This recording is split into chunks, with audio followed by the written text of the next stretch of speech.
Dude, oh hell no. Did you see the video that girl made from Australia about quantum immortality? About what happened to her when she was a kid? If you haven't seen it, and I can't find it, but I remember what she said. So this girl is from the land down under, from Australia. She said that her class, and she was a kid at the time, I assume between 12 to 14. They had gotten snow, but they had to take like an 18-hour bus ride to get down to where the snow was. All of them went. So they get down to where they're going skiing and snowboarding, and she is a beginner, okay? She is not well-versed in boarding at all. So the course that they are on is kind of close to where the cabin area is and this railway system that takes you back and forth. So her friends are rounding the mountain, and they're just a little ways in front of her, and then it's just her because she's kind of scooching along, and there's people behind her. So when she gets around the edge of the mountain, she expects to see them in front of her, okay, because it's a straight shot. Nothing.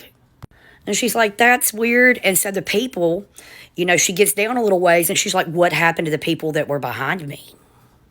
At this point, she's starting to get scared. You got to remember, she's just a kid. She said she walked for what felt like hours. And finally, she runs into an old, it looks like it hadn't been used in years, abandoned, dilapidated, dusty, musty, crusty ski lift. And she knows that soon the sun is going to be setting. That's how long she's been walking. We went from the story being at morning till night. So she's like, I'm going to take a chance and try to climb this thing, and maybe I'll be able to see the clubhouse lodge. So she figures if she can kind of get up high enough that she'll be able to see this lodge, because it's, all the lights are going to be on because of the time of day that it is. She gets up to the top section. Nothing for miles. And it's about to be dark. She's panicked. She starts to cry. She's calling out for help to the point where she's hoarse. But do you remember when I told you about there was a subway system thing that brought them back and forth? She saw this light off in the distance.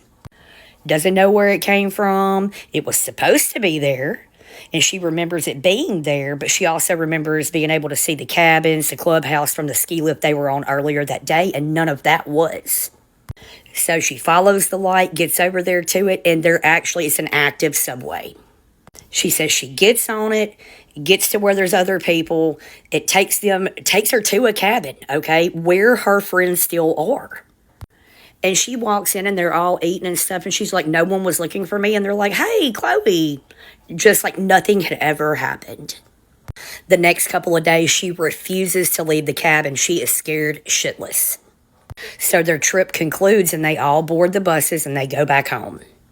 She gets home, and she's talking to her sister, telling her sister what happened, and she's like, what? And she starts noticing how things are slightly but not completely off. The stuff in her room, just little things that she knew were certain places and exactly where they belonged, and they were moved. And she notices little things with her parents and her sister, like differences in their personalities.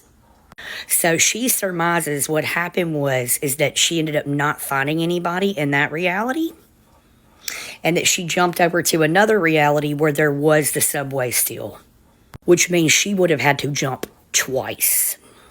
I know. Isn't that crazy?